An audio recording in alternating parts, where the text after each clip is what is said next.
Muy buenas noches y bienvenidos al debate en Popular Televisión. El proceso por la independencia de Cataluña ha dado un vuelco que parecía impensable hace tan solo unos días, porque si la semana pasada, sin ir más lejos, o hace 15 días, veíamos manifestaciones multitudinarias pidiendo la independencia, es hora en la calle, y en tanto en el Gobierno como en el Parlamento se tomaban decisiones de manera irrefrenable de cara a avanzar en ese proceso que también parecía absolutamente determinante. Todo eso ha dado paso a una situación que es la actual, en la que el Estado, los diferentes poderes del Estado han actuado y la sociedad civil también. Una sociedad civil que ha ido a la calle, que se ha echado a la calle sin complejos, con banderas de España y con banderas constitucionales de Cataluña, pidiendo que la comunidad autónoma continúe perteneciendo al Estado, y los poderes del mismo también han actuado. Han actuado desde a nivel político con un bloque constitucionalista que ha trabajado muy cohesionado, ha actuado también, y no me digan de qué manera hoy especialmente, en el ámbito legal, en el ámbito judicial, con decisiones, algunas hoy y otras que se van a producir en los próximos días con toda seguridad, que eran, insisto, impensables hace tan solo unos días nada más. Vamos a abordar esta cuestión de rabiosa actualidad. Siempre decimos que intentamos que este programa se acerque lo más posible a los temas de actualidad y que además lo hacemos con invitados que tienen una formación y que tienen un criterio que al compartirlo con todos ustedes nos ayudan a entender la realidad. Y hoy es un claro ejemplo de las dos cosas, esa rabiosa actualidad que se está produciendo, y en cuanto a los invitados exactamente igual, porque lo vamos a analizar desde el punto de vista político y social y también legal. Legal desde dos ámbitos que ahora les diré. Político y social lo vamos a hacer, la tertulia es abierta, pueden participar los invitados siempre que les apetezca, pero especialmente con los invitados que les presento a continuación. En primer lugar, Francisco Javier López, que es politólogo. Es el secretario del Colegio Oficial de Ciencias Políticas y Sociología de la región de Murcia. Bienvenido, Francisco Javier. Buenas noches. Parecía que era imposible algunas cosas y yo creo, en mi comentario, no sé si estar de acuerdo o no, lo vamos a analizar, pero la verdad es que tienen muchas cosas que contarnos y además con unas elecciones a la vuelta de la esquina que también nos vas a ir contando cosas. Gracias por venir. Buenas noches. Muchas gracias. Nos acompaña también, yo decía, del ámbito de... y en el mismo ámbito fundamentalmente, también contamos con Pablo Blesa, que es el decano de la Facultad de Ciencias Sociales y de la Comunicación de la UCAM. Pablo, un placer que hayas hecho un hueco en la agenda, una semana más y puedas estar con nosotros. Muchas gracias. Buenas noches, Antonio. Me parece increíble que hoy estemos viendo cómo el Gobierno de Cataluña entra a prisión porque la justicia funciona en España, porque es rigurosa y porque nadie está por encima de la ley. Gracias, bienvenido. Buenas noches. Y yo les decía que lo íbamos a analizar del ámbito legal desde dos ámbitos, desde dos parcelas. Por una parte, está habiendo acciones por parte de la justicia, la Fiscalía está actuando y queremos conocer por qué se producen estos procedimientos, qué posibles delitos se están produciendo y que tengamos un mejor criterio al respecto. Y para eso hemos invitado especialmente a este programa a José María Caballero Salinas, que es abogado penalista y es el director de la Cátedra de Derecho Penal de la Universidad Católica. José María, bienvenido, buenas noches. Buenas noches, muchas gracias. Un placer contar contigo. Igualmente. Gracias. Y también, desde el otro aspecto legal, se han tomado muchas de estas decisiones en el Parlamento y también en el Gobierno autonómico. En un Parlamento hemos visto muchas sesiones continuamente en los medios de comunicación, en donde su presidenta Forcadell ha ido proponiendo cosas desde la mesa, donde los diputados han ido discutiendo y también votando. Y en ocasiones los asesores, los letrados, han estado diciendo esto, a pesar de lo que ustedes dicen, no es legal, esto se puede hacer, no se puede hacer. Ha habido un papel ahí muy importante. Y la verdad es que, pensando en que igual aquí en la región de Murcia tendríamos una persona con un conocimiento y criterio al respecto interesante y que pudiera compartirlo, pues sin duda así lo es. Y es un placer contar con nosotros en este programa con Encarna Fernández de Simón, que es letrada, secretaria general de la Asamblea Regional de aquí de Murcia, pero además es la presidenta de la Asociación Española de Letrados de Parlamentos a nivel nacional. Bienvenida, Encarna. Buenas noches. Muchas gracias. Buenas noches. Yo también estoy encantada de estar aquí y poder explicar un poco cómo se han desarrollado los acontecimientos en el Parlamento y el papel que han tenido los letrados, a veces incómodo, muy incómodo, en todo este proceso. Pues le pregunto por eso, para comenzar. Cuando usted ha visto a sus compañeros ahí haciendo un informe, que estamos en esa vorágine de más separatismo, más secesionismo, era imparable, la mesa adoptando propuestas de debate, saliendo adelante, y llegaban sus compañeros de ahí y decían, esto que van a hacer ustedes, y por escrito, no es legal, que sepan que están incurriendo en posibles ilegalidades. Y no sé si, yo creo que nos han transmitido a muchos una sensación de independencia importante y hasta cierto punto sorpresa. No sé si era justo o injusto pensar en eso, bueno, por esa dinámica. Tanto, ¿A usted le sorprendió o no? No tanto, quizá, porque los conozco y son magníficos profesionales, grandes compañeros. Sí, sí, he hablado con ellos a lo largo de estos meses muchas veces. Esto es un proceso que viene de antiguo. Ya al inicio de esta legislatura, la que era oficial mayor del Parlamento de Cataluña, Imma Folchi, dimitió. La presidenta designó otro letrado que también dimitió, y el que está ahora es el tercero de los designados por la presidenta Forcadell. Y además ha nombrado un letrado mayor, que es el encargado de la asesoría jurídica, y todos ellos, con independencia de su criterio, que puedan tener lo político y desconozco cuáles, son juristas, tienen muy claro cuál es el valor de la ley, de la Constitución, cuál es la jerarquía normativa que deben hacer, y se han limitado a informar en derecho de lo que correspondía, gustara o no gustara al poder constituido, lo cual a veces le repito que no es cómodo, pero no tenían bastante claro qué era lo que tenían que hacer. Y además hay que tener en cuenta que en este último caso pesaba sobre ellos un requerimiento expresamente hecho a ellos desde el Tribunal Constitucional para que impidieran, en la medida de lo que pudieran, la tramitación de iniciativas o de proyectos o proposiciones de ley que fueran contrarios a la Constitución y que fueran tendentes a conseguir precisamente la independencia o la autodeterminación de Cataluña. Y ellos se han limitado a cumplir estrictamente el mandato del tribunal y a recordar reiteradamente a todos los miembros de la mesa y al Pleno de la Cámara, incluso en algún momento se han ausentado de la sesión para no tener que levantar acta ni siquiera de un acto que consideraban ilegal, a recordar efectivamente los requerimientos del tribunal y la necesidad de ajustar el comportamiento de la Cámara a las previsiones de la ley. Pues para empezar, una muestra, en efecto, de que esa información o valoración que nos puede aportar Encarna es muy, muy interesante, como también lo es, se le puede decir a José María Caballero, que nos interprete estos titulares. Vamos a ver titulares de la prensa. Nada más producirse la decisión de ingreso en prisión, el orden de ingreso en prisión, han aparecido, bueno, primero, antes de verlos, las portadas, José María, algunas de las actuaciones judiciales se están siguiendo en la Audiencia Nacional y otras en el Supremo. ¿Por qué esa diferencia? Unos, la mesa a un lado, otros, el Gobierno a otros. Pues fundamentalmente por la condición de aforados de uno, que hace que la competencia para conocer de los delitos que ellos pudieran haber cometido corresponda al Tribunal Supremo, mientras que los otros corresponde a la Audiencia Nacional por tratarse de delitos que al afectar a todo el territorio nacional esté del ámbito de un Tribunal Superior de Justicia y, por tanto, es la Audiencia Nacional la que tiene que conocer de ellos. Y hemos sabido que en un caso respecto de la mesa del Parlamento se ha dado un plazo hasta la semana que viene, hasta justo el jueves de la semana que viene, tal día como hoy, para tomar decisiones. Al parecer los abogados han pedido un poquito más de tiempo para prepararse las actuaciones, pero en el caso de la audiencia, es decir, del Gobierno, ha sido rapidísimo, ¿no? Sí, bueno, en el caso de la audiencia lo que ya conocemos, el ingreso en prisión preventiva, todo sin fianza, salvo en el caso de Vila, que sí, al parecer se ha puesto una fianza de 50.000 euros.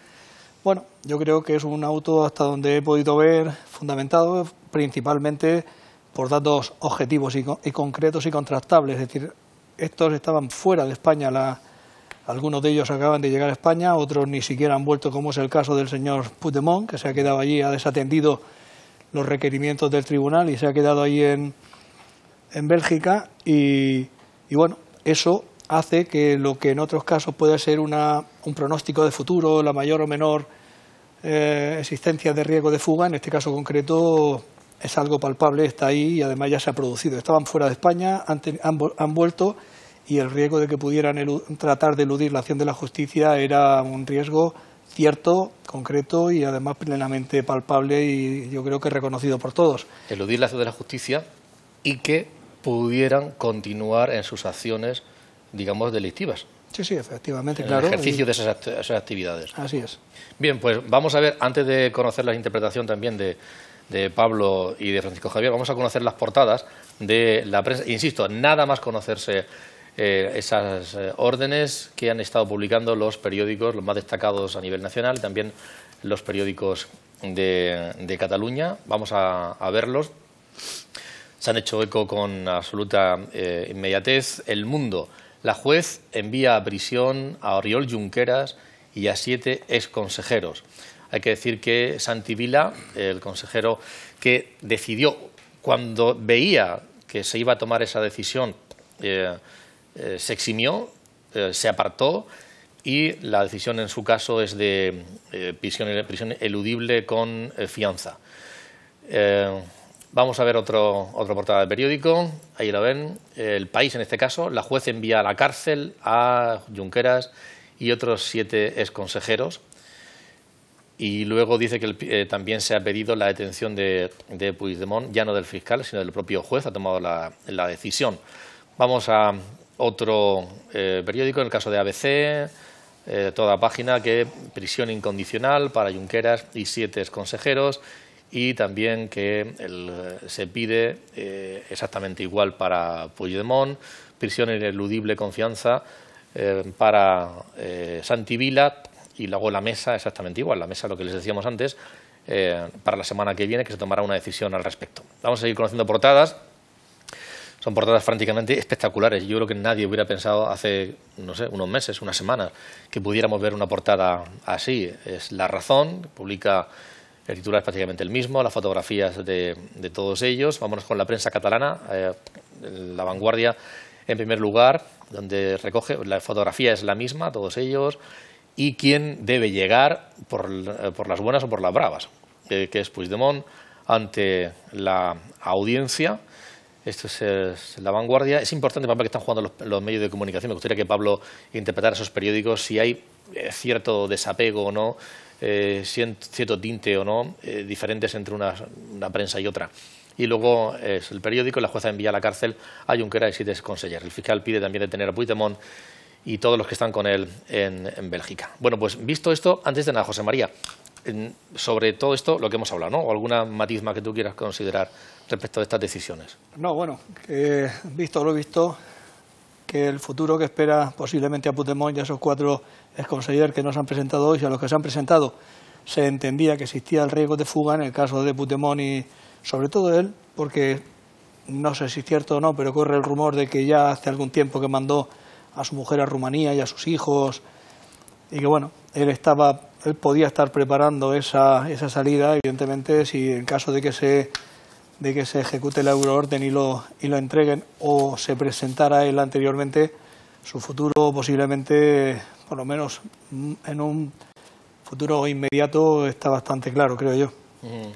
Pablo. ¿Qué tengo que comentar? En primer lugar, que el proceso ha ido en cada uno de sus episodios y fascículos trazando un relato surrealista en el marco de una historia de locos, completamente de locos. Yo quiero señalar, desde el punto de vista legal y jurídico, cómo los días 6 y 7 y también el 6 y 7 de septiembre y el 10 de octubre pasaron una serie de cosas insólitas en España. Un parlamento autonómico, el Parlament, aprobó unas leyes que no fueron visadas por el rey. El artículo 65 del Estatuto habla que toda ley que emana del Parlamento catalán debe ser firmada por el rey, como es obvio.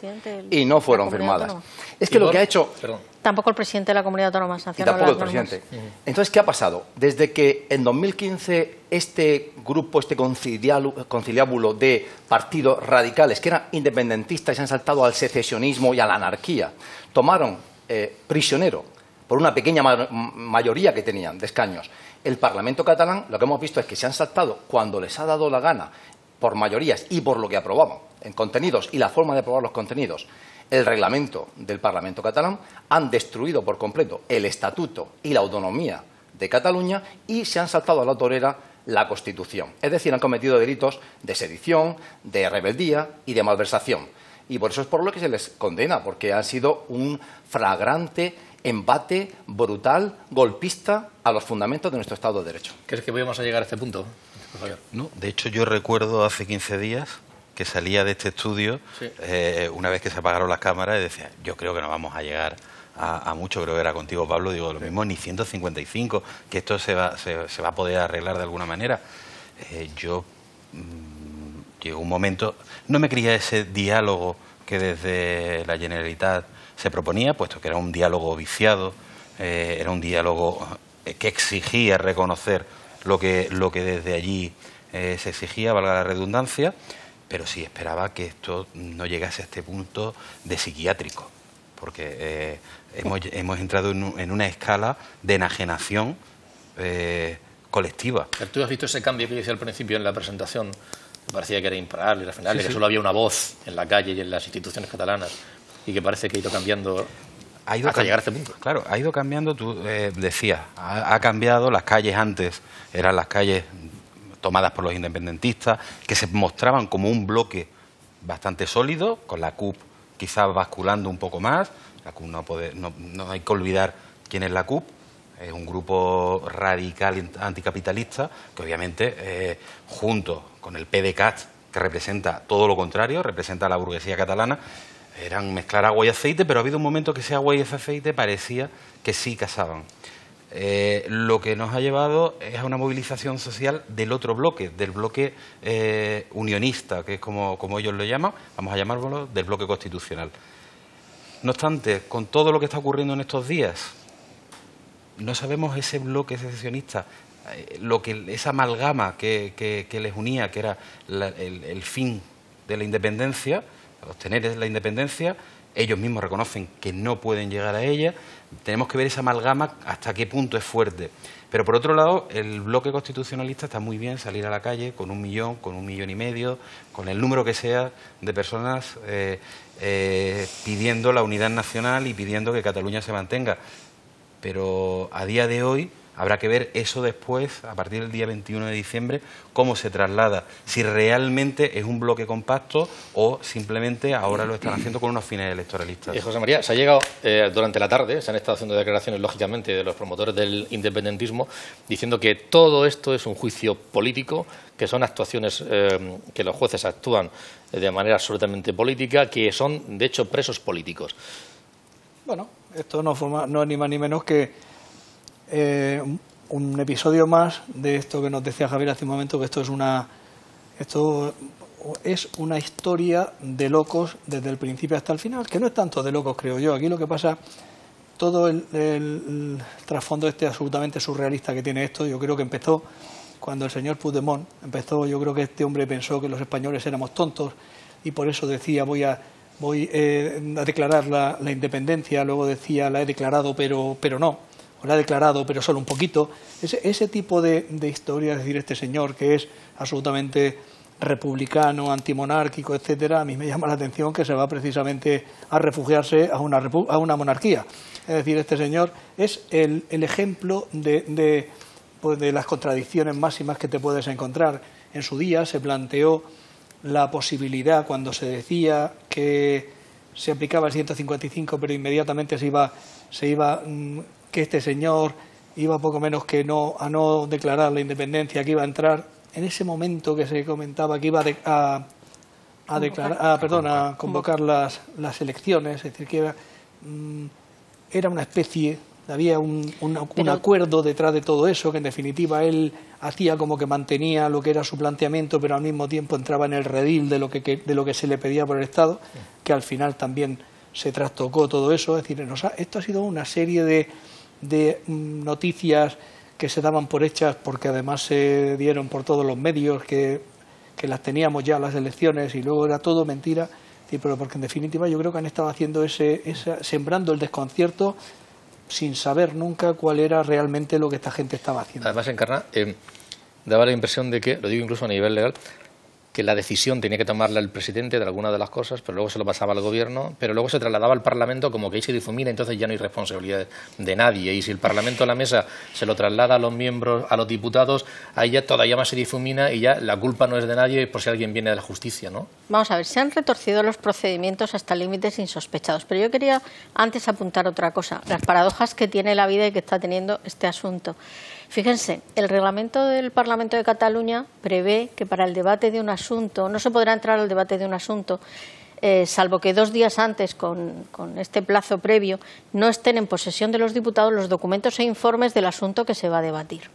Y esto fue negado por la Mesa del Parlamento para la tramitación de estas leyes, la ley del referéndum y la ley de transitoriedad hacia la República. Y curiosamente es el argumento que han utilizado los abogados que representan a la Mesa del Parlamento, que no le quiso dar este plazo a los diputados para conocer los informes y la documentación de estas iniciativas legislativas, es el argumento que han utilizado para solicitarle a la juez un aplazamiento de la declaración hasta que pudieran leer y tener información acerca de todos los documentos que consten en el expediente y de otra serie de documentos que han solicitado. Fíjense qué paradojas tiene la vida. Pero es que, abundando en lo que me preguntabas y lo que estábamos comentando, es que el día 6 de septiembre se llegó a una situación tan surrealista que me gustaría un poco explicar un poquito para que los oyentes conocieran cómo se desarrollaron las cosas y cómo fueron. Es que a las 9 menos cuarto de la mañana se presentaban en el registro del Parlamento de Cataluña 2 iniciativas legislativas de una envergadura considerable, porque era la regulación de la realización del referéndum de autodeterminación y la ley de transitoriedad, suscritas por 2 grupos, sin ninguna documentación adjunta que permitiera conocer mejor la oportunidad de tramitarlo, en fin, cualquier informe. Eso a las 9 menos cuarto. A las 9 se reúne la Mesa del Parlamento que las admite a trámite, a pesar de que constaba por escrito un informe hecho en 20 minutos del letrado mayor y secretario general diciéndoles que no podían ser admitidas y que eran contrarias al orden constitucional. A las 9:30, no se sabe cómo, aparece en el boletín del Parlamento publicadas las proposiciones de ley. La competencia para ordenar la inserción de la publicación en el boletín es del secretario general, que se niega a firmarla, y es desde el gabinete de la presidencia que se ordena la inserción en el boletín de esos proyectos. Se reúne el pleno a las 9:30 y al empezar la sesión hay un portavoz de un grupo que pide la palabra y pide una alteración del orden del día para incluir un asunto que no estaba previsto, que era el debate y votación de esta iniciativa, concretamente la del referéndum el día 6. Es verdad que el reglamento prevé que por cuestiones de urgencia se puedan incluir en el orden del día asuntos que no hayan concluido sus trámites. Pero claro, esto era una cosa, no es que no se hubieran evacuado una serie de trámites, es que no se había iniciado ni siquiera la tramitación. Se habían recurrido los acuerdos de la mesa de admitir a trámite esta proposición de ley. Le afean a la presidencia que la mesa, sin resolver los recursos, no puede admitir que se altere el orden del día del pleno para discutirlo. Se suspende el pleno, se reúne la mesa, se reúne la Junta de Portavoces y la misma mayoría decide rechazar todos los recursos y continuar el pleno. Continúa el pleno. Se vota si se incluye o no en el orden del día y se acuerda incluirlo en el orden del día. Y además excluyendo todos los trámites. A pesar de que el propio Consejo de Garantías Estatutarias de Cataluña, que es el órgano que por ley y por imperativo reglamentario debe emitir un dictamen que es preceptivo cuando la norma que se vaya a tramitar tenga incidencia en relación con el Estatuto, con la Constitución, pues a pesar de que el propio Consejo manda una comunicación a la presidenta de la Cámara diciéndole que el informe que habían pedido los grupos era preceptivo que lo emitiera, el Pleno vota a petición de la presidenta y vota que se incluya el asunto en el orden del día. Y además, sin enmiendas, debatir y votar. Ante la protesta de los grupos que vuelven a recurrir esa decisión, se suspende la sesión, vuelve a haber otra reunión de la mesa y entonces la presidenta, cuando el pleno se reanuda, le comunica a la Cámara que van a abrir un plazo de enmiendas de 2 horas. Ese plazo de enmiendas de 2 horas es para presentar enmiendas parciales o particulares, pero no enmiendas de totalidad. No se podía hacer una enmienda a la totalidad de la ley. Todo esto sin suspender la sesión. Con lo cual, los diputados que quieran hacer enmiendas tienen que ausentarse de la sesión incumpliendo su deber de asistencia o su derecho de asistir, y de debatir lo que estuviera tramitando el Pleno. Lo plantean a la presidenta le dice que no, que hagan lo que quieran, pero que el plazo es de 2 horas. Presentan las enmiendas, que tienen que debatirse y votarse en ponencia y comisión, como se han alterado todos los trámites, y esas enmiendas se votan directamente en el Pleno, que las rechaza todas, salvo las enmiendas que habían presentado los grupos proponentes. Y seguidamente, con la ausencia de los grupos de la oposición, se vota la proposición de ley y se aprueba.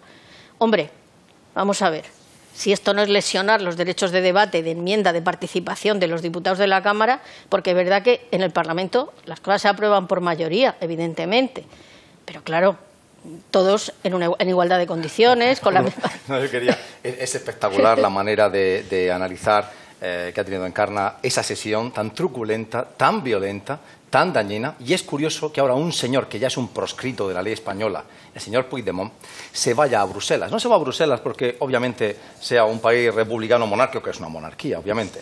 Se va porque es la capital de Europa. Y este proscrito vaya a poner verde a España, decir que España es un país autoritario, que la ley española no funciona, que él necesita protecciones adicionales porque sus derechos, como hay procesos que son políticos dirigidos desde el Poder Ejecutivo prácticamente y la justicia no es independiente, necesita adicionales garantías. Y al mismo tiempo, curiosamente, acepta las elecciones del día 21 de diciembre y dice, otra cosa surrealista, que no va a pedir asilo. O sea, este señor se ha ido a Bélgica, se ha ido a Bruselas, ha hablado con un abogado que, entre otras cosas, defendió a algunos etarras, porque Bélgica ha tenido siempre una política curiosa respecto a España, hay que reconocerlo.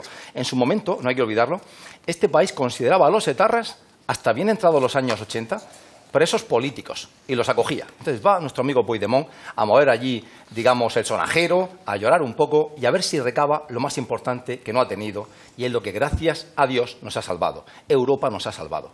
Nos ha salvado que los españoles han salido a la calle.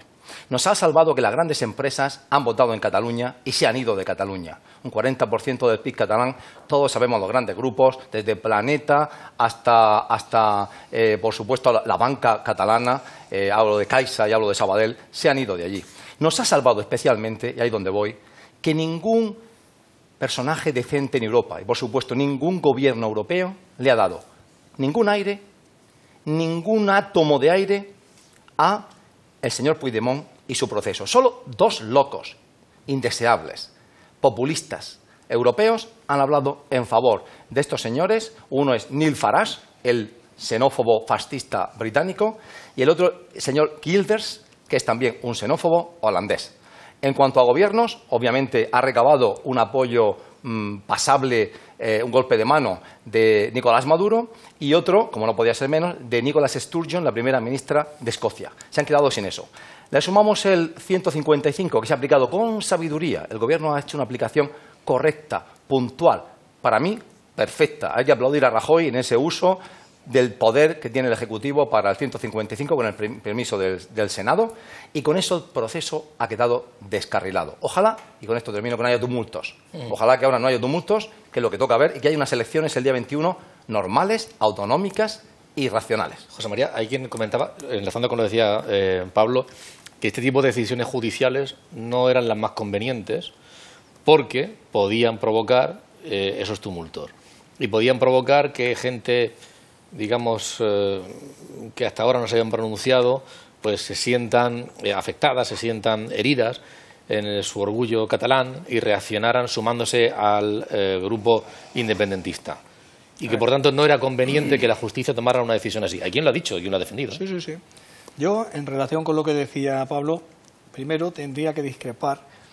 O sea, tengo que discrepar de lo que dice que nos ha salvado que se vaya una serie de grandes empresas. Yo creo que eso no es positivo ni para Cataluña ni para España, y lo que se trata no es de arruinar a Cataluña, porque es de lo que debemos.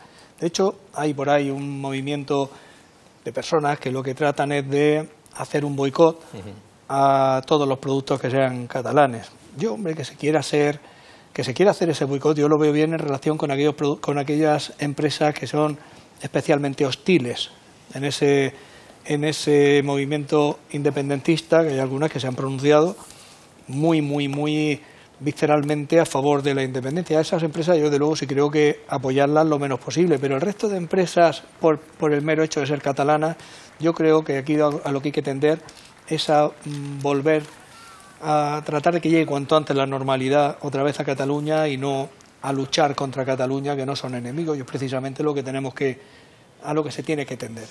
Por otro lado, que los jueces deban o no deban tomar decisiones en relación con los tumultos que se pudieran terminar produciendo, creo que la separación de poderes lo que exige es que los jueces apliquen la ley como la tienen que aplicar, y que la apliquen sin mirar a quién se la están aplicando, es decir, qué es lo que deben hacer. Aplicar la ley, y si luego se producen tumultos o no se producen tumultos, corresponde a otros poderes la solución de ese tipo de cuestiones. Pero los jueces no se deberían dejar llevar por ese tipo de de avisos de lo que pueda ocurrir o temores de que posteriormente esto pueda traer una serie de más o menos tumultos, problemas sociales, porque en definitiva lo que estaríamos haciendo es entrar en lo que ellos pretenden, que es esa mezcla de poderes que creo que en absoluto debemos permitir. Le doy la palabra a Pablo, pero antes una cuestión sobre Puigdemont.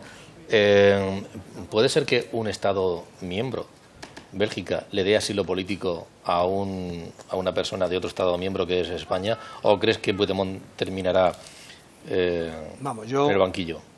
En el banquillo y en Soto del Real. Yo pienso que no debe hacer eso, que no va a ocurrir eso y que Puigdemont terminará aquí respondiendo de los delitos que se le imputan, que además, por otra parte, creo que no son todos los que ha cometido. No comparto todos los que ha puesto el fiscal en su querella, ni creo que ha puesto todos los que son. Ahora te preguntaré por eso. Sí. Bueno, dos cosas. Quiero empezar por el final y luego puntualizar, porque es importante que quede claro, y yo quería dejar clara mi postura respecto a las empresas catalanas, ¿no?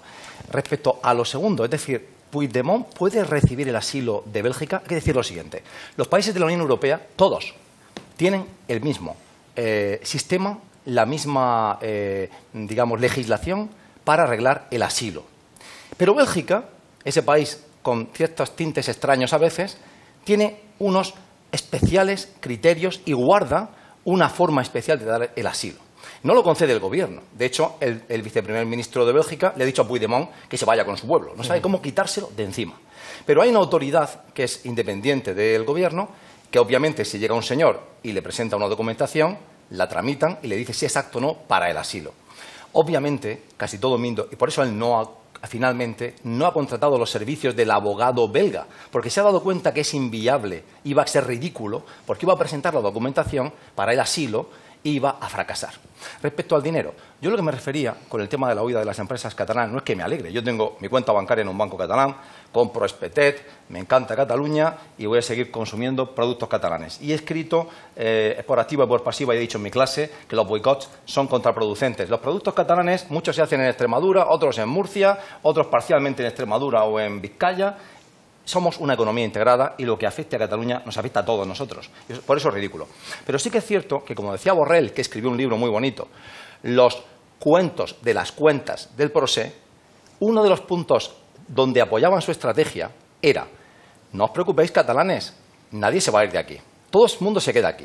Luego, Europa nos va a recibir, estaremos fuera de Europa 48 horas. Entonces, tranquilos que vuestro dinero no huye y, en segundo lugar, estaremos en Europa pronto. Al verse y ser evidente que el dinero sí que huía y que Europa no lo recibía, se han hundido dos de los puntales más importantes del proceso.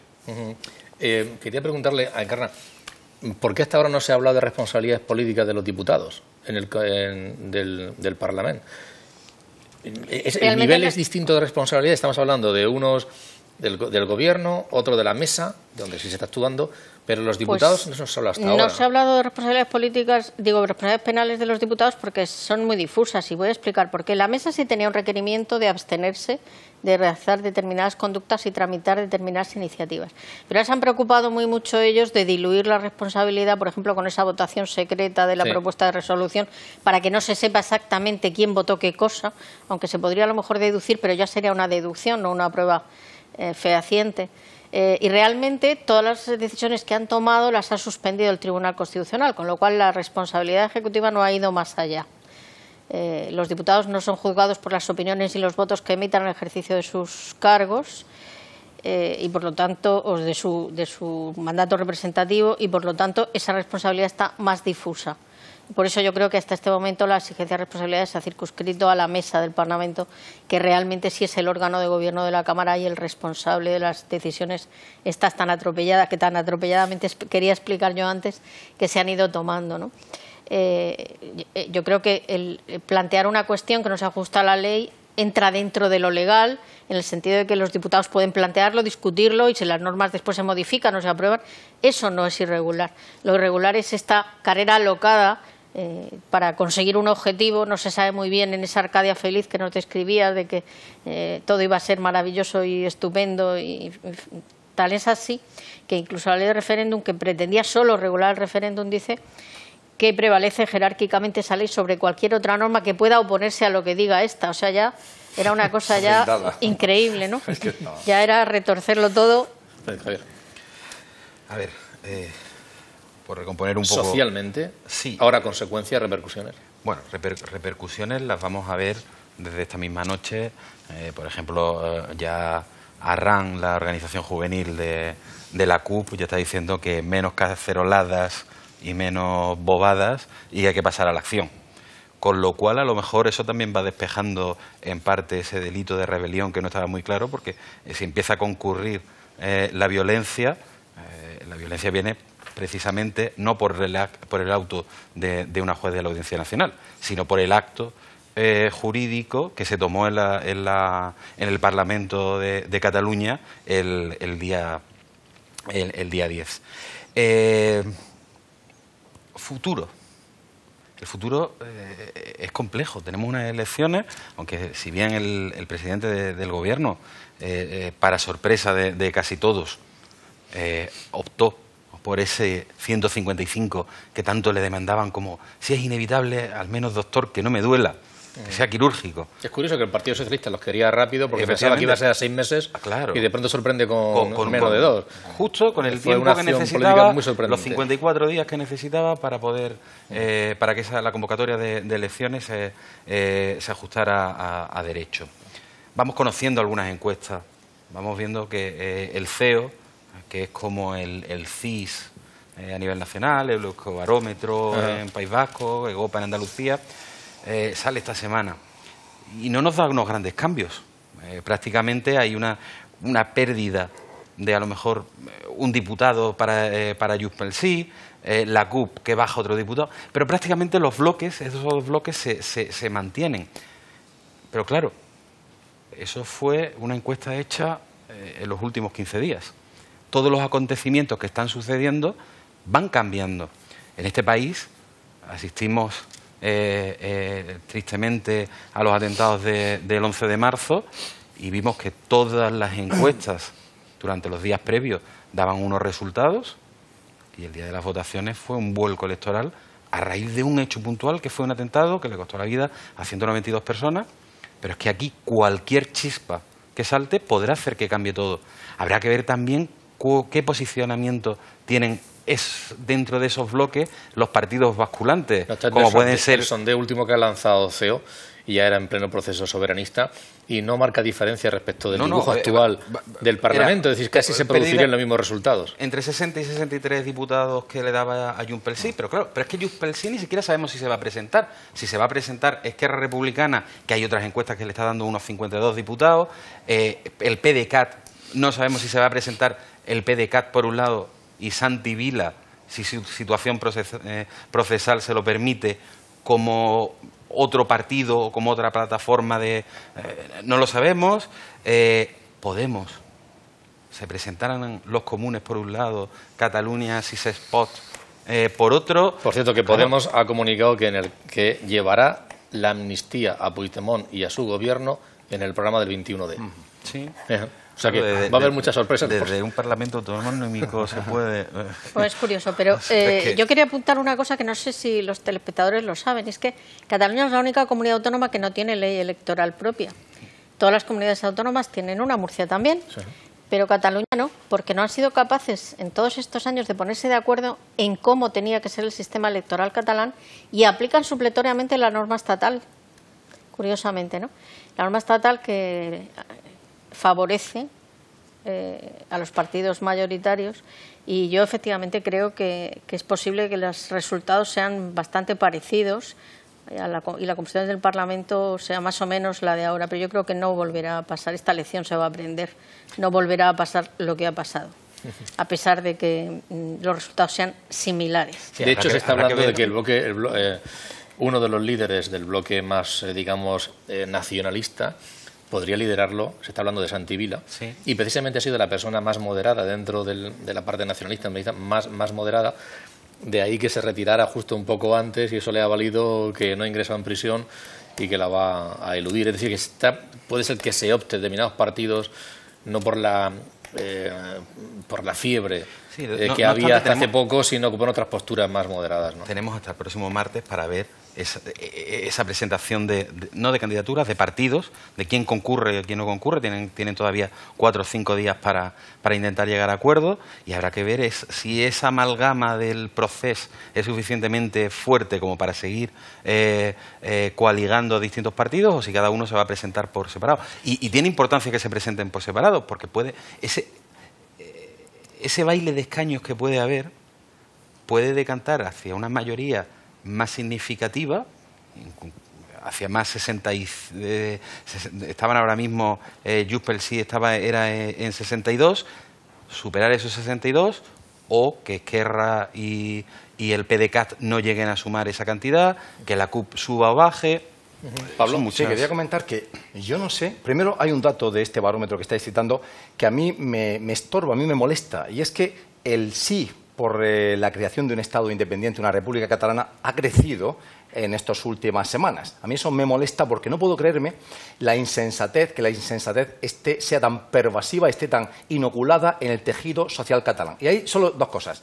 La primera, y yo espero, esto es lo que yo espero, lo que a mí me gustaría, yo espero que la obnubilación, el pinchazo de la obnubilación secesionista, lleve a muchos de los que estaban en ese barco a abandonarlo. Espero que los españolistas que estaban ahí silentes, calladitos, en la esquina, vayan a votar masivamente. Me gustaría mucho ver un frente constitucionalista, cosa que no va a ocurrir. En su lugar, me gustaría ver, yo estoy con Arrimadas, primero me parece una política extraordinaria, me gustaría ver que si realmente Ciudadanos, como marcan las encuestas, sigue siendo de entre los partidos constitucionalistas la oposición y el más votado, que sea apoyado por PP y PSOE si nada cambia, y que se pueda desalojar del poder, sería capital, a los secesionistas. Y luego, fenómeno curioso, la implosión de Podemos, la mala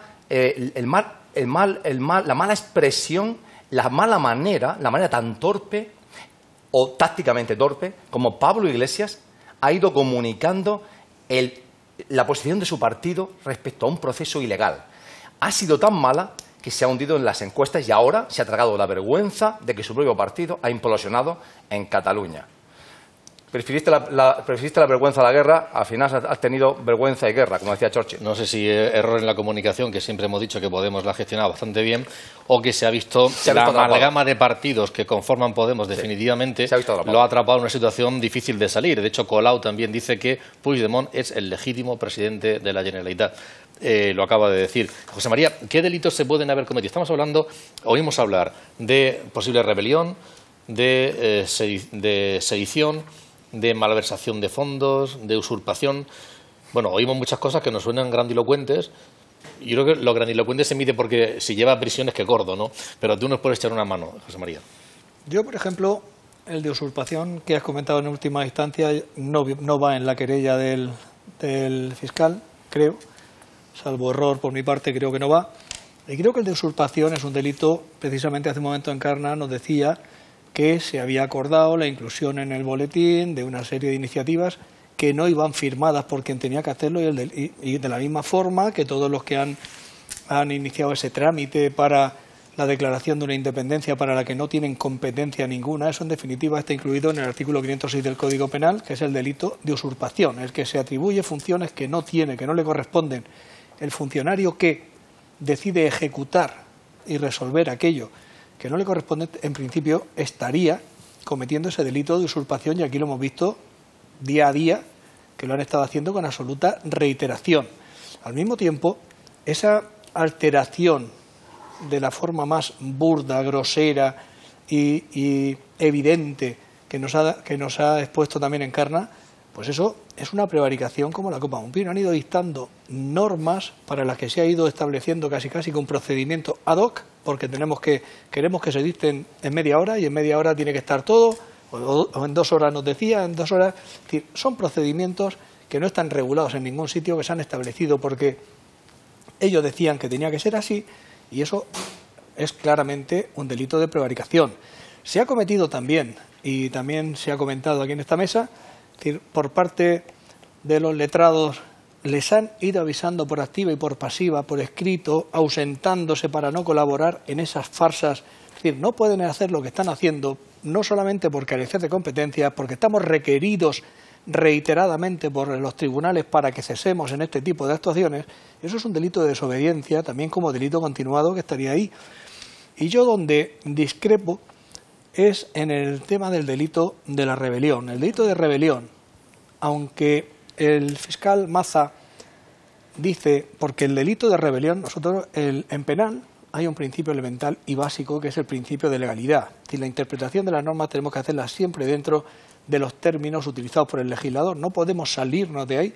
Y si el artículo 472 dice quien se alce violenta y públicamente para declarar la independencia, esa violencia no ha existido. Por mucho que la violencia ahora pudiera producirse como consecuencia de la resolución adoptada por el juez, o por la juez en este caso, no es una violencia sino es una violencia consecuencia de. Entonces, no se puede entender, entiendo yo, si se habla de violenta y públicamente. Yo creo que aquí lo que estamos hablando es lo que se entiende por rebelión, esa interpretación tan laxa que se hace en la querella del fiscal, en la que dice que, bueno, que la violencia no tiene que ser necesariamente una violencia física, puede ser una violencia coactiva, puede ser una violencia. Yo entiendo que no, que eso es salirnos de lo que son los términos de la ley. Yo creo que estaríamos mucho más dentro de lo que dice el artículo 544, que utiliza alternativamente o bien esa pública y tumultuaria actuación de impedir por la fuerza o fuera de las vías legales la aplicación de las leyes o resoluciones judiciales. Aquí utiliza, ya digo, alternativamente tanto el uso de la fuerza como cualquier tipo de actuación, como nos ha descrito perfectamente Encarna, fuera de lo que son las vías legales, que es lo que aquí se ha hecho. Yo creo que las actuaciones que aquí se están produciendo encajan mucho más en este tipo legal que en el otro, que por el rechazo social, que por todo, porque decía hace un momento Antonio que a lo mejor hace una semana nos habría sorprendido a todos ver estos titulares, pero desde hace más de una semana yo creo que la gente estaba pidiendo ya una actuación contundente frente a este tipo de cosas. La sorpresa quizás fuera o viniera porque no se esperara que finalmente llegara a materializarse, pero en definitiva yo creo que lo que se ha producido es algo que la gente quería ver, y no los que ha visto, sino también hay otros que todavía no están y que quieren ver los caminos de Soto del Real, que ahora mismo es posiblemente el destino de estas personas. En cualquier caso, José María, aunque no hubiera rebelión, estamos hablando de situaciones que llevan no solamente a la inhabilitación, sino también a la prisión. No, indudablemente, claro, yo creo que en todos los casos, bueno, sí, muchos de ellos, ¿no? 10 años de cárcel, 10 años. Ajá. Estamos hablando de entre la prevaricación, la desobediencia, la usurpación, y todo, además estamos hablando de delitos continuados. La desobediencia es un delito continuado, la usurpación como delito continuado se podría entender, porque bueno, como es el ejercicio de funciones, a lo mejor se podría entender que todo eso era un delito, pero sí, o sea, la sedición, ya he dicho, la prevaricación, todo eso sí que podría dar lugar a una sentencia de cárcel bastante larga. Yo quería apuntar, en relación con esta tramitación tan embarullada que yo describí antes, que yo creo que esta tramitación tenía un objetivo, el hacerlo de esta manera, desde las 8:30 de la mañana hasta las 10 o las 11 de la noche que se aprobó la ley. Y el objetivo era impedir la suspensión previa por el Tribunal Constitucional de la iniciativa. Porque ellos querían aprobar la iniciativa, porque con la iniciativa aprobada, aunque luego el Tribunal la suspendiera, ya había una, entre comillas, legitimidad, decían ellos, para la celebración del referéndum. Luego, otra cosa que me gustaría comentar, que es curiosa, es que en todo este procedimiento, siendo leyes tan importantes y con este calado máximo que tenían, las mayorías exigidas para su aprobación eran una mayoría simple, es decir, bastaban más síes que no. Y voy a contar una cosa que ha salido publicada en los periódicos, pero que es llamativa. El Parlamento de Cataluña aprobó hace unos años una ley para conceder una pensión a los expresidentes de la Generalitat. Esa pensión se puede suspender o se puede eliminar, pero para eliminarla hace falta que voten a favor 2/3 de la Cámara de quitar esta pensión al expresidente. Y para separarse de España y aprobar la ley del referéndum y la ley de transitoriedad hace falta mayoría simple, más si es que no es de los que estén allí.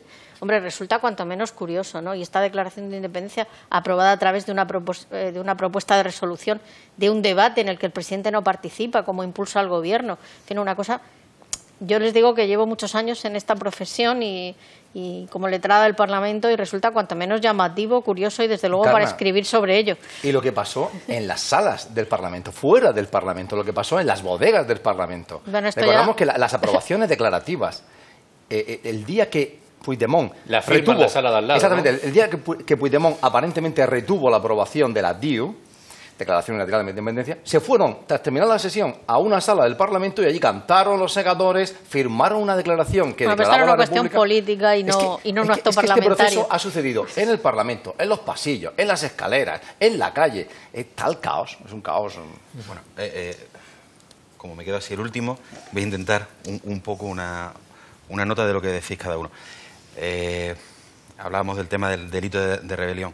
La prueba de que España es un Estado de Derecho y que, mal que les pese a una parte de los españoles, hay una separación de poderes, es que con unos mismos delitos, con responsabilidades probablemente de distinto nivel, la Audiencia Nacional ha adoptado unas medidas y el Tribunal Supremo ha adoptado otras, completamente distintas. Es más, el juez, no recuerdo ahora el nombre del Supremo, esta mañana, lo que hablaba era de conspiración para la rebelión.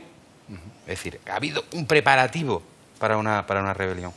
Sin embargo, en el caso de la Audiencia Nacional vemos que, en principio, sí lo ha admitido por ahí la jueza. Habrá que leer el auto completo, pero habría que leerlo. Después, perdonad que voy a saltar un poco por alusiones a distintos temas de los que habíais estado hablando. Hablábamos de las encuestas del CEO. No te voy a decir nada, pero te lo voy a decir todo. Con toda la estructura que ha montado el secesionismo, el independentismo, de estructuras paralelas, y desde dentro, ¿tú te crees que esa encuesta es inocente? ¿No? Claro, eso es una pregunta que queda en el aire. Vamos por ahí. Hablábamos también antes del tema de Puigdemont y demás. El problema ahora que vamos a tener también es que yo creo que la estrategia, fundamentalmente, y me voy más ahora a la parte política y a la parte social, es que dentro de esa enajenación en la que hemos entrado, o la que han entrado, mejor dicho, quieren ir estirando el chicle. ¿Y qué forma de estirar el chicle van a tener para intentar llegar y que haya algo que de cara al día 21 les pueda servir de espoleta para su gente?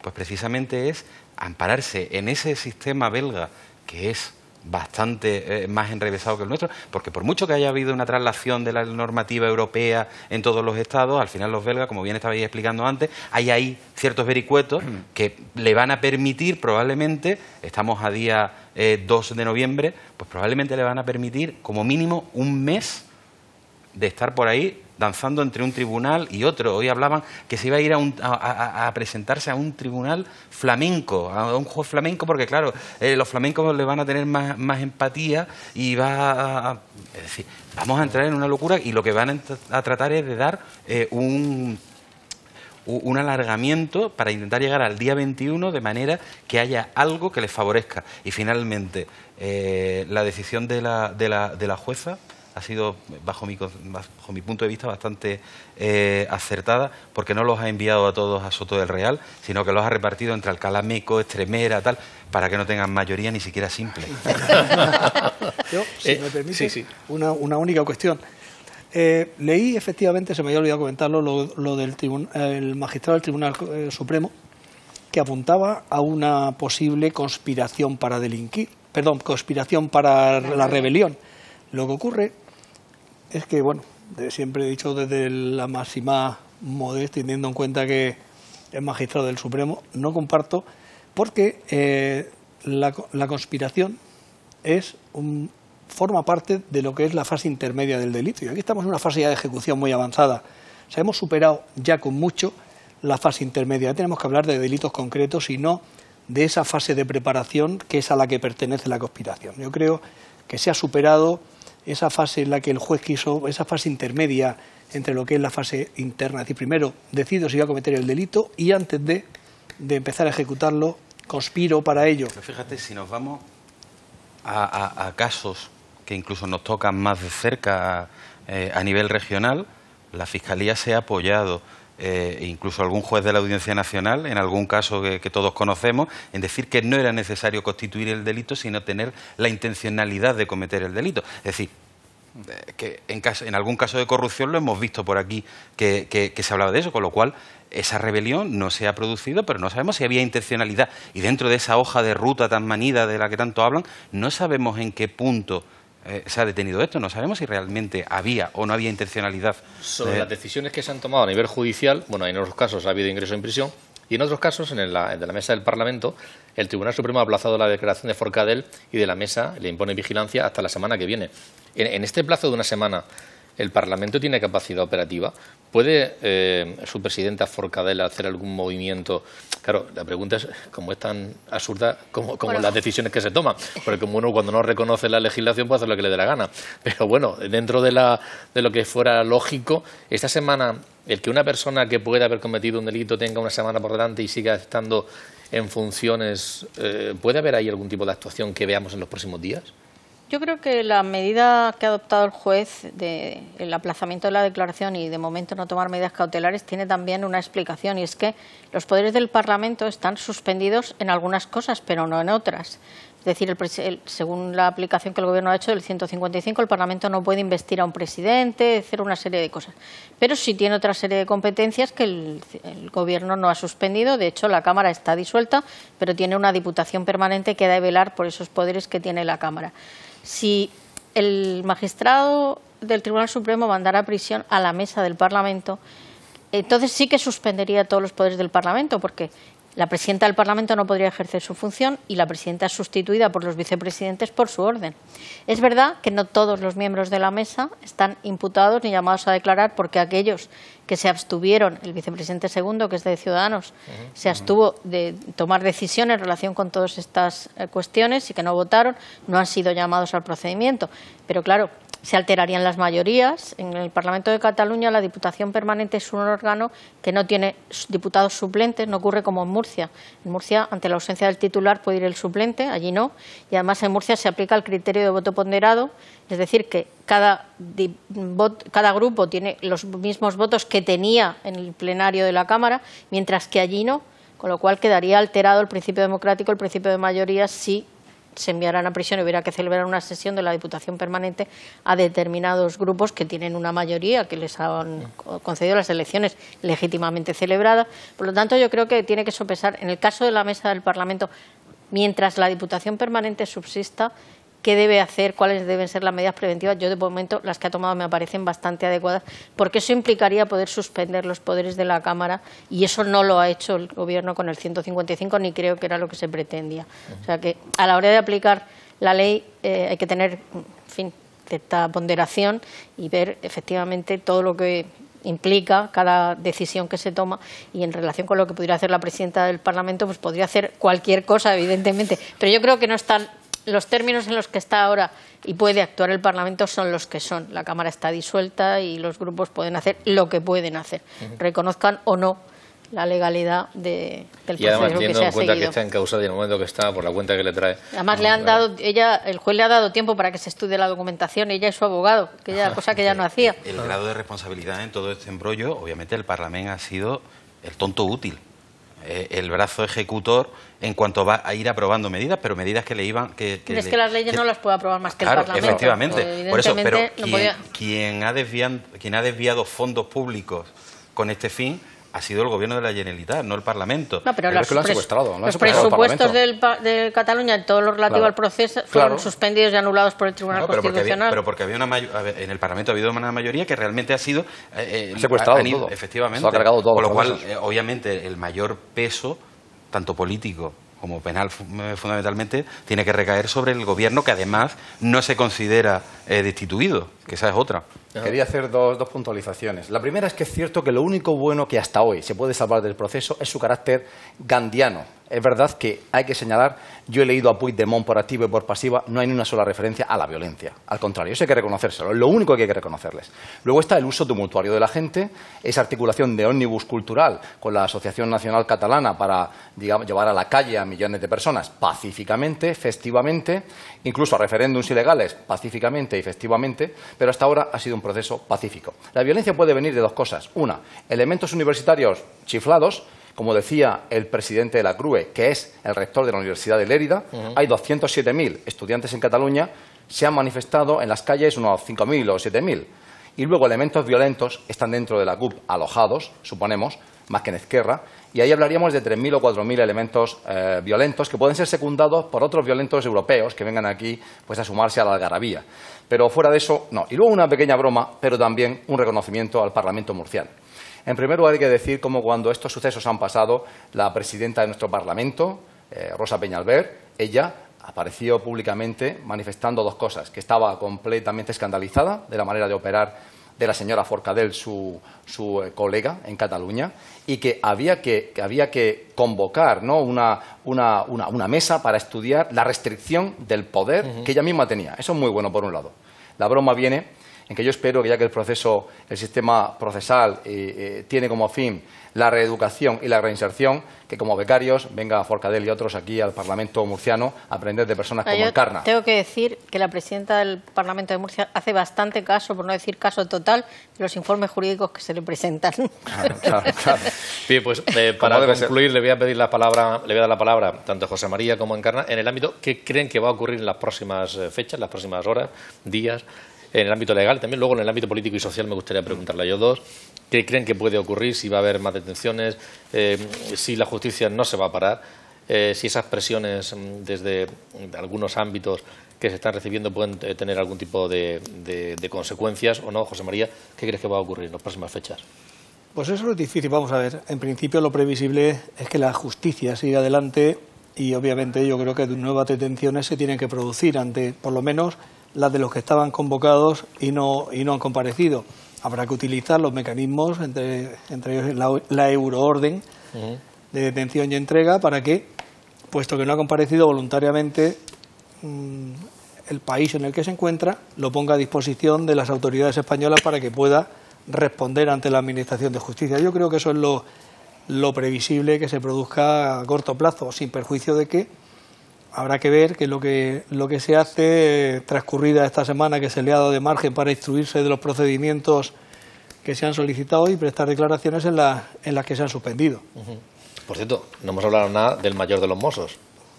Parece que estaba el foco puesto muy en él sobre su actuación y de momento ha quedado en un segundo plano. Imagino que también tendremos noticias en las próximas fechas, ¿no? Sí, claro, por supuesto. En cualquier caso, lo que la gente le llamó un poco la atención, y de hecho chirriaba un poco, es decir, esa persona fue a declarar como imputado, como una persona en su día fue una pieza bastante importante en todo lo ocurrido fundamentalmente el 1 de octubre, se deja en libertad, lo cual en principio yo no soy amigo de la medida de prisión ni muchísimo menos, todo lo contrario, es decir, siempre tiempo hay para meter a las personas a la cárcel y la prisión preventiva es una medida bastante arriesgada, es decir, ya digo, yo prefiero, si tiene que cumplir, que cumpla, pero una vez que haya sentencia firme, y si no, la prisión solamente para aquellos supuestos en los que cumpla realmente unos fines como es eludir el riesgo de fuga. Pero lo que sí que yo creo que le llamó la atención a la gente es que este señor se le dejó en libertad y volvió a la sede de los Mossos y lo recibieron poco menos que como un héroe y destituido, sigue cumpliendo, entiendo yo, su misión ahí en los Mossos, porque hasta donde yo sé no se le ha inhabilitado, que yo creo que eso sí que era una medida que se debería haber adoptado como medida cautelar, precisamente porque a la vista de ese papel importante que tuvo y no precisamente para colaborar con las fuerzas y cuerpos de seguridad del Estado, creo que se le debería apartar de lo que supone una influencia que entiendo que no es positiva para el resto de compañeros de ese mismo cuerpo. Bueno, yo quiero terminar con una visión optimista. España es un Estado de Derecho, la separación de poderes funciona, la justicia es independiente, a veces lenta pero funciona. Va a haber unas elecciones legales y democráticas, los ciudadanos de Cataluña van a poder participar en ellas, de ahí va a surgir un nuevo Parlamento. Y a partir de la constitución del nuevo Parlamento y del Gobierno, pues habrá que establecer puentes y diálogo. Aquí tiene mucho que hacer la política, no solo el derecho, porque además de restablecer la legalidad, pues quizá habrá que pensar en la reforma constitucional, en buscar un acomodo más cómodo, con mayor autogobierno para Cataluña, sin dejar de lado la aplicación de los principios de igualdad y solidaridad que también recoge la Constitución. Pero hombre, hay que ser optimista. Yo creo que estamos salvando un escollo muy importante, un momento muy duro y muy difícil, pero creo que esta situación se puede recomponer. Y para concluir sobre el aspecto social y político, ¿se puede recomponer también esa herida que se ha producido en la sociedad? Y yo no sé si puede ser que nos encontremos en unas elecciones el 21 con algunos de estos líderes que ahora se están hablando, si van a ir a la cárcel siendo los candidatos. No se puede, y luego el voto constitucional, si se van a ir cada uno por su cuenta y se pueden unir después, aunque eso electoralmente la ley DOM no les favorece. Bueno, una visión social o política, Francisco Javier. En la política, probablemente algunos de los que ahora mismo van a pasar la noche, al menos la de hoy, a la sombra de alguna de las cárceles, probablemente van a ir en alguna de las listas ya sea de Junts pel Sí, de RC, la fórmula en que se presenten, precisamente como reclamo del mártir que está por ahí, como ya eso asistimos en la década de los 80, tristemente en el País Vasco, con presos de Ribatasuna y demás. En el aspecto social es más complejo. Estos días hemos asistido a una fractura social, o a la visualización de una fractura social que estaba latente en Cataluña, casi partida por la mitad, y aunque políticamente se pueda reconducir, hemos salvado ese match ball en estos momentos, y las elecciones del 21 de diciembre lo que nos tienen que servir precisamente es para ir unificando más a la política con los ciudadanos y fundamentalmente a la Generalitat de Cataluña con el resto del Estado, ya sea vía reforma de la Constitución, o ya sea con un diálogo, pero con un diálogo sincero y donde se reconozca realmente la autoridad de uno, las competencias de uno y de otro. Pero la fractura social va a tardar más tiempo en curarse. Estamos hablando que en Cataluña durante los últimos 25 o 30 años ha habido un adoctrinamiento total y esa generación, vamos a llamarla esa generación perdida, que va ahora mismo desde los 18 hasta los 30 y pocos años, esa gente, obviamente, su vida va a seguir con ese lavadero de coco que le han hecho durante todos estos años, y eso no es fácil de curar. Con lo cual, sí, políticamente tenemos un halo de luz, socialmente hay que ser más cauteloso y probablemente nos lleve un tiempo. Pablo, y para terminar, por cierto, tú hablabas de algunos apoyos que han venido de fuera hacia Puigdemont, sí. Y yo añadiría alguno, ¿no? El de Julian Assange o de Arnaldo Otegi. Se nos había quedado Julian Assange. Arnaldo Otegi, como es un paria político, ya ni cuenta, ¿no? Pero vamos, digamos que los otros que han tenido un papel importante en el caso del Brexit, Nigel Farage, y casi gana las elecciones en Holanda, este xenófobo Wilders en Holanda, finalmente no ganó, pues son figuras un poquito más representativas, ¿no? Sí. Yo quería terminar con una lista de deseos, una lista de la compra para los Reyes Magos, ¿no? En primer lugar, quiero aclarar una cosa. Trapero fue juzgado por los sucesos antes del referéndum. Queda pendiente, por eso la Guardia Civil está yendo a los centros de comunicación de los Mossos de Escuadra pidiendo toda la información, todos los mails, todas las llamadas, todas las órdenes que se dieron. No ha sido juzgado todavía. Bueno, pues fue detenido. Se inició el proceso y se le liberó. Con lo cual tienen pendiente ese juicio donde presuntamente tal vez tenga menos suerte. Pero respecto a la lista de deseos, que jueces y fiscales hagan su trabajo sin presiones y en un clima sereno. Que no haya violencia en las calles. Que el señor Puigdemont acabe su campaña de enlodamiento y enmarranamiento de la imagen de España en el mundo desde Bruselas. Que se cierren, ya se ha hecho, pero que termine de hacerse, todas esas pseudoembajadas que han estado haciendo mucho daño de Cataluña por el mundo, que costaban muchísimo dinero, por cierto. Que haya unas elecciones pacíficas, que gane el bloque constitucional y que después, como acaba de decir Encarna, hagamos una nueva rejuvenecimiento, restyling de nuestra Constitución para que todos, y no solo los catalanes, estemos más cómodos y que al menos exista la conllevanza entre Cataluña y el resto de España. Pues acabamos. Va a haber movimientos también en la calle. Ha habido un llamamiento a lo largo del día para que haya alguna bronca. Pero bueno, el camino está marcado, como acabamos de analizar en este programa, de una manera bastante clara y muy distinto de lo que parecía hace algunas semanas. José María Caballero, muchísimas gracias por la mano que nos has echado esta noche. Pablo Lesa, ha sido un placer. También se lo agradezco a Francisco Javier López. Muchas gracias. Y a Encarna Fernández de Simón, que bueno, yo cuando reclamo a algún empleado público que venga aquí, pues se lo agradezco porque está en una función que compartir lo que conoce, lo que sabe con los ciudadanos, no con el entorno más cercano, sino con todos los ciudadanos, nos ayuda a todos y es francamente interesante. Yo encantada. Muchas gracias. Y a todos ustedes también, gracias y hasta el próximo jueves. Buenas noches.